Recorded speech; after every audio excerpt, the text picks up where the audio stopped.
नमस्कार दोस्तों, मैं राजकुमार मौर्य प्रखर इंडिया यूट्यूब मंच पे आपका स्वागत है। दिल्ली में विधानसभा का चुनाव होने जा रहा है और दिल्ली के विधानसभा चुनाव की चर्चा पूरे देश में है, क्योंकि दिल्ली देश की राजधानी है और दिल्ली की सात लोकसभा सीट बीजेपी ने जीती। 2014 में भी, 2019 में भी, 2024 में भी। लेकिन विधानसभा का जब चुनाव होता है तो बीजेपी विधानसभा का चुनाव नहीं जीत पाती। 2019 के बाद 20 में विधानसभा का चुनाव हुआ, बीजेपी को केवल 8 सीट मिली, 70 में 8, शर्मनाक हार।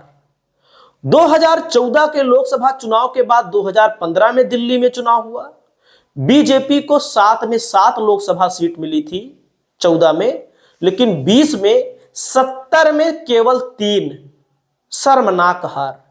लेकिन अब 2024 का चुनाव आ चुका है तो बीजेपी को कितनी सीटें मिल सकती हैं, आम आदमी पार्टी को कितनी सीटें मिल सकती हैं, लोग इस पर बात कर रहे हैं।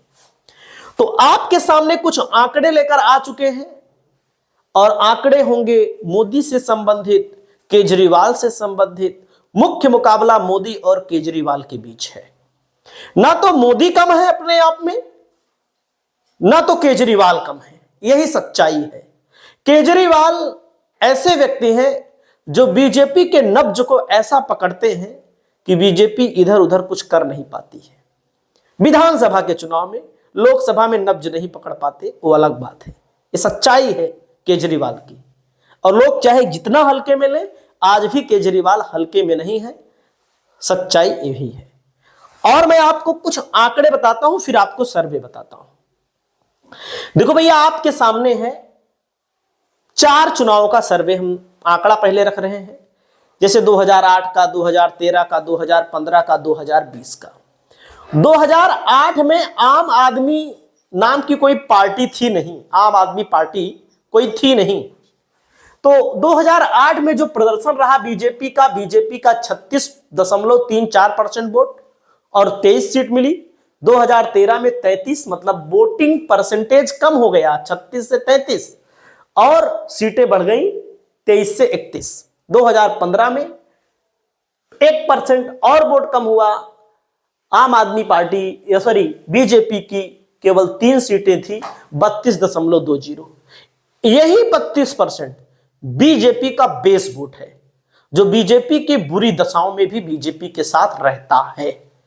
विधानसभा के चुनाव में आम आदमी पार्टी 2008 में थी ही नहीं, पहली बार चुनाव लड़ी और 28.49% वोट मिला और 28 सीट ला करके आम आदमी पार्टी ने देश की राजनीति में भूचाल ला दिया था। भूचाल आ गया था उस समय, भूकंप आ गया था। क्यों?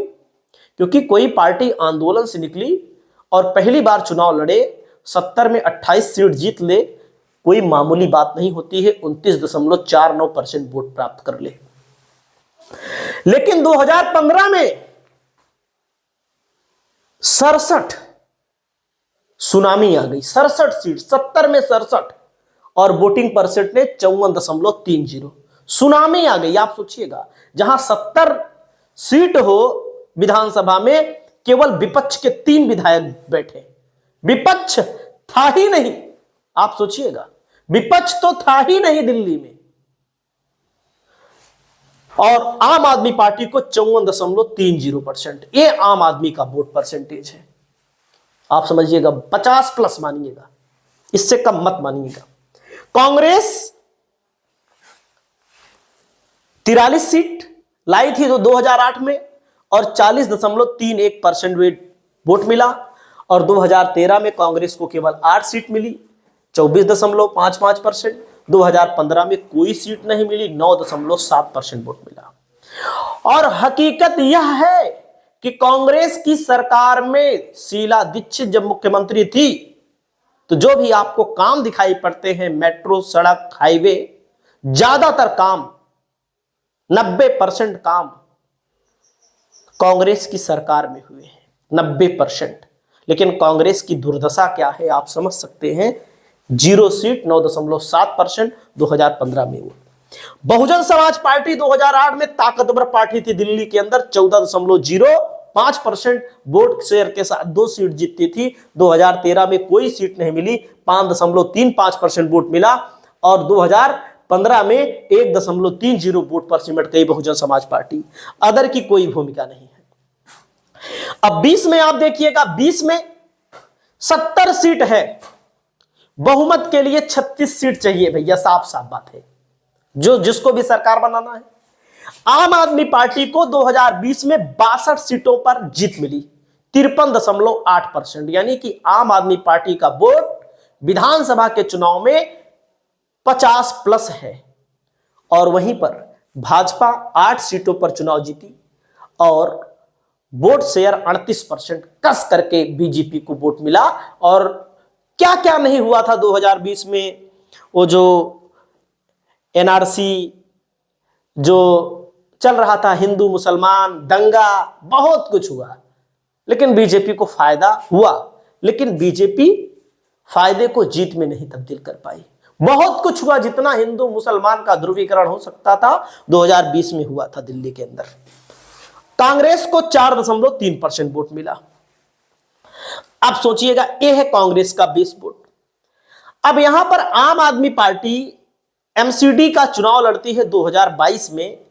2022 के पहले एमसीडी में भी आम आदमी पार्टी नहीं थी, बीजेपी ने सूफड़ा साफ कर दिया था कांग्रेस का और आम आदमी पार्टी का।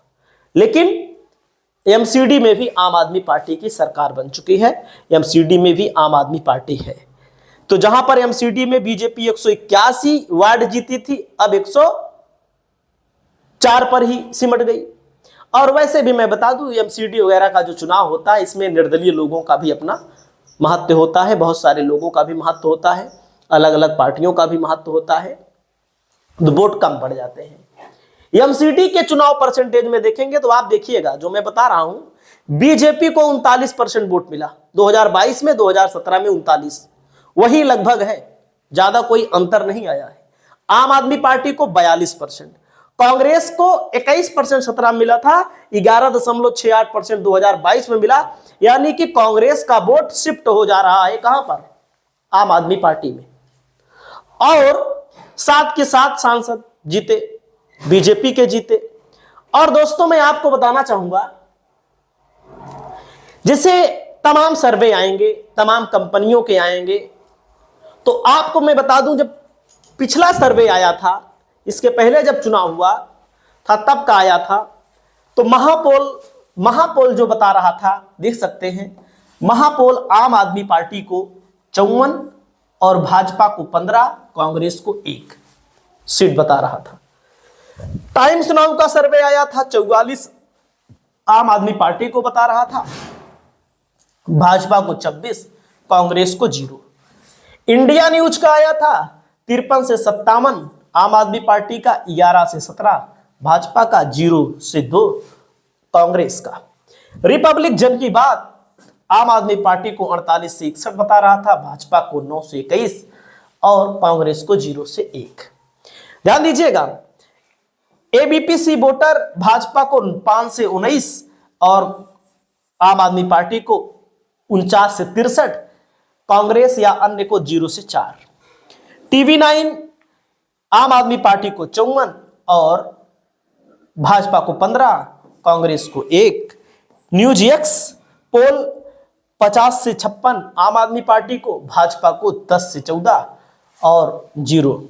आज तक 59 से 68 सीट बता रहा था, 2 से 11 बता रहा था बीजेपी को, और आम आदमी पार्टी ने जीती थी पिछली बार 62 सीट जीती थी आम आदमी पार्टी ने। और अब की बार एक सर्वे आया हुआ है, वो बीजेपी का सर्वे है। बीजेपी का जो सर्वे है भैया, वो बता रहा है कि 43.4% वोट बीजेपी को मिल सकता है। कितना? 43.4% वोट। और बीजेपी का सर्वे कह रहा है कि 48 सीट बीजेपी को मिल सकती है। क्या ये सच हो सकता है? आप लोग कमेंट करिएगा। और इंडियन एक्सप्रेस की रिपोर्ट का दावा किया गया है कि बीजेपी को अलग अलग परिदृश्यों के आधार पर 40 से 47 सीटों पर अच्छी संभावनाएं दिख रही हैं। जीत नहीं, संभावनाएं दिख रही हैं। दिल्ली में इस समय बीजेपी के 7 विधायक हैं। और वहीं पर बीजेपी के एक वरिष्ठ नेता ने कहा, अगर आप और कांग्रेस गठबंधन करती है तो हमारे सर्वेक्षण के अनुसार बीजेपी 47 विधानसभा क्षेत्रों में उनके साथ बराबरी की स्थिति में होगी, क्योंकि बोर्ड दोनों पार्टियों के बीच आंतरिक रूप से विभाजित होने की संभावना है।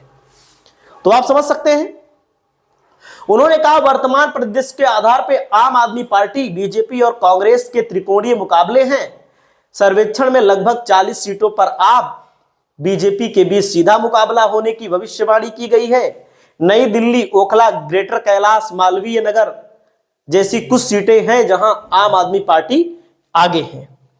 तो आपको क्या लगता है, आम आदमी पार्टी की सरकार बन सकती है या बीजेपी की? आप लोग कमेंट करके बताइएगा। चैनल पर पहली बार आए हैं तो चैनल को जरूर सब्सक्राइब करिएगा। नमस्कार।